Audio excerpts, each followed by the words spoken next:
In example 6, we're finding the derivative. They're writing it new this time as f prime. So again, that means differentiate. That also means y prime. That also means d over dx. They all mean derivative. Before we find the derivative of this one, I think it's important that you write out the definition of what does natural log of absolute value x mean. So we're going to write its formal definition out, which is a piecewise function. So if x is positive, or if x is greater than 0, then nothing changes. The absolute value don't change anything about the x.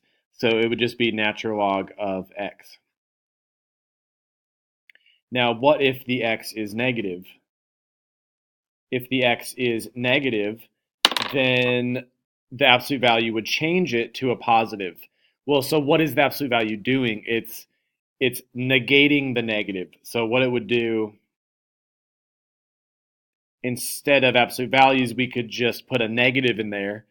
So when we plug a negative in, this negative is waiting there for it to cancel, and then it's positive again. So this is what absolute value of x means inside of the natural log. So when we find the derivative, we have to consider both cases. So we're going to do the derivative of each piece.